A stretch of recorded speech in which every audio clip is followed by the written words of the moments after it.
ये लोग भेदभाव रखने वाले लोग हैं, दुर्भावना रखने वाले लोग हैं, दलितों, पिछड़ों और आदिवासियों से घृणा करते हैं भारत के प्रधानमंत्री, उनकी पार्टी और आरएसएस।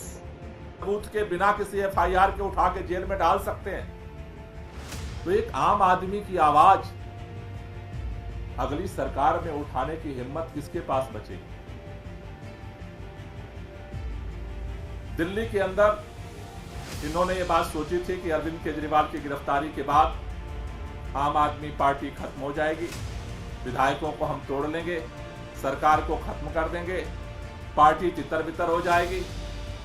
लेकिन जिस तरह से दिल्ली की जनता ने, आम आदमी पार्टी के कार्यकर्ताओं ने, आम आदमी पार्टी के सभी साथियों ने मिलकर के एकजुटता के साथ इनकी तानाशाही का मुकाबला किया है, इस गिरफ्तारी ने आम आदमी पार्टी को और ताकत दिया है। नेक्स्ट 9 न्यूज़ में आपका स्वागत है। मैं हूं आपके साथ अबरारुल हक रहमानी। दर्शकों, अरविंद केजरीवाल वाले मामले में अब तक जो सुनवाई हुई है, उस सुनवाई के बिना पर यही कहा जा सकता है कि कोर्ट ने जिन जिन प्रमुख बातों को अपने जहन में रखकर इस पूरे मामले पर कहीं ना कहीं स्थिति सुनिश्चित करने की कोशिश की है और इस तरीके के संकेत भी दे दिए हैं कि आने वाले दिनों में इस पूरे मुद्दे पर सियासी खेल जो है वो और भी ज़्यादा गहरा सकता है। और इसी बात को लेकर के इस तरीके की चर्चा जो है वो आम हो गई है कि अब वाकई क्या इस तमाम मुद्दों को लेकर के, इन बातों को लेकर के जो है ईडी को अब दबोचा जा सकता है कोर्ट के भीतर।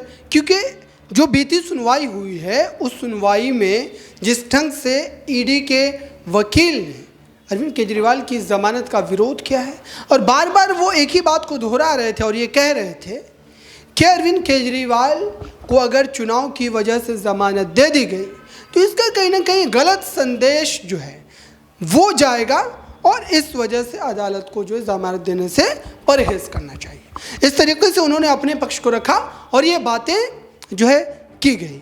लेकिन जिस तरीके से आपने देखा कि कोर्ट की सुनवाई जैसे जैसे आगे बढ़ रही थी, वैसे वैसे लग रहा था कि अरविंद केजरीवाल को ज़मानत मिलना बिल्कुल यकीनी है, ज़मानत उनको मिल करके रहेगी और इसमें किसी भी तरीके की कोई दो राय नहीं है। जो अरविंद केजरीवाल का पक्ष रख रहे हैं सुप्रीम कोर्ट में अभिषेक मनु सिंघवी सीनियर वकील हैं, उन्होंने पूरे तौर पर इस बात की दलील रखी कि उनके क्लाइंट को, उनके वकील को ज़मानत मिलनी चाहिए। लेकिन उसके बावजूद भी मामला नहीं बन पाया। अब जो कल का मामला है दर्शकों, काफ़ी ज़्यादा जो है पेचीदा बन सकता है। कल इस पूरे मामले पर सुनवाई भी होनी है, लेकिन उससे पहले आइए आपको एक रिपोर्ट दिखाते हैं। आम आदमी पार्टी दरअसल इस पूरे मामले को लेकर के किस तरीके से भाजपा को, ईडी को आड़े हाथों लेती हुई नजर आती है। सवाल पूछो।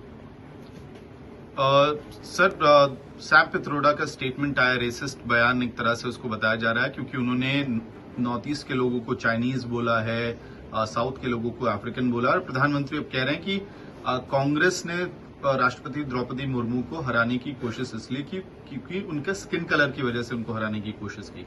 और प्रधानमंत्री ने उनको संसद के उद्घाटन में क्यों नहीं बुलाया? प्रधानमंत्री ने भारत के राष्ट्रपति श्री रामनाथ कोविंद जी को प्रभु श्री राम के मंदिर के शिलान्यास में नहीं बुलाया।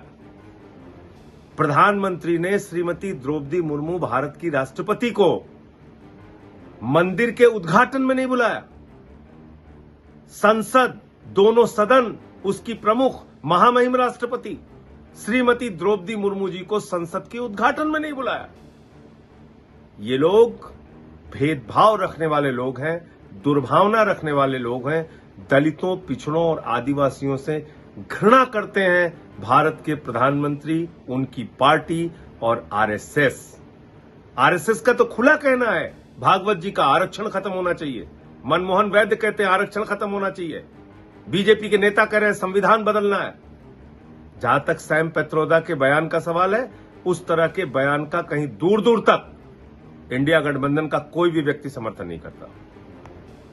तो आपने देखा दर्शकों, आखिरकार जो चुनाव के समय ये मामला इतना ज़्यादा गंभीर बन गया है और इसको लेकर के राजनीतिक अपवाद का जो खेल है वो काफ़ी ज़्यादा जो है बिगड़ता चला जा रहा है। इस पूरे मुद्दे पर भारतीय जनता पार्टी भी उसी तरीके से अपने पक्ष को रख रही है और साथ ही आम आदमी पार्टी भी उसी ढंग से इस पूरे मामले पर रिएक्ट कर रही है। यानी कि कुल मिलाकर देखा जाए तो मुद्दा इस समय राजनीति के केंद्र में आ गया है और इसको लेकर के सियासी तौर पर जो उलटफेर का खेल है वो आप देख रहे हैं और वाकई ये मामला इस ढंग से आगे बढ़ता रहा तो जाहिर सी बात है कि इस वजह से कहीं ना कहीं सियासी परिस्थिति जो है वो और भी ज़्यादा बिगड़ सकती है, जिसके संकेत भी मिलने शुरू हो गए हैं।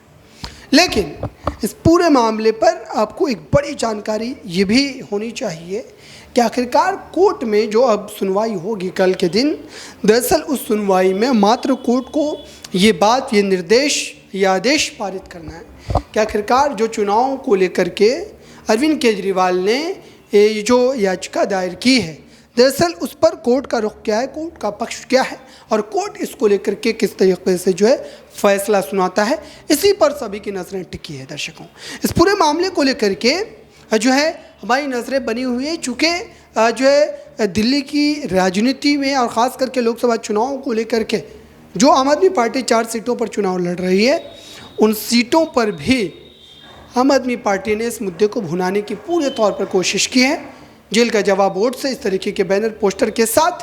लेकिन इस पूरे मामले पर आइए आपको एक बयान और सुना। सबूत के बिना किसी एफआईआर के उठा के जेल में डाल सकते हैं, तो एक आम आदमी की आवाज अगली सरकार में उठाने की हिम्मत किसके पास बचेगी? दिल्ली के अंदर इन्होंने ये बात सोची थी कि अरविंद केजरीवाल की गिरफ्तारी के बाद आम आदमी पार्टी खत्म हो जाएगी, विधायकों को हम तोड़ लेंगे, सरकार को खत्म कर देंगे, पार्टी तितर बितर हो जाएगी। लेकिन जिस तरह से दिल्ली की जनता ने, आम आदमी पार्टी के कार्यकर्ताओं ने, आम आदमी पार्टी के सभी साथियों ने मिलकर के एकजुटता के साथ इनकी तानाशाही का मुकाबला किया है, इस गिरफ्तारी ने आम आदमी पार्टी को और ताकत दिया है और एकता दी है, संघर्ष करने की हिम्मत दी है। और उसके तहत हमारे मीडिया के बहुत सारे साथी पूछते थे, बहुत सारे लोगों को देश भर में प्रश्न था कि अरविंद केजरीवाल के जेल में जाने के बाद चुनाव प्रचार कैसे होगा, चुनाव अभियान कैसे चलेगा। लेकिन हमें इस बात की खुशी है, आज अरविंद केजरीवाल जेल में जरूर हैं, लेकिन दिल्ली के अंदर सबसे मजबूती के साथ अगर किसी पार्टी का चुनाव अभियान चल रहा है तो आम आदमी पार्टी का चल रहा है।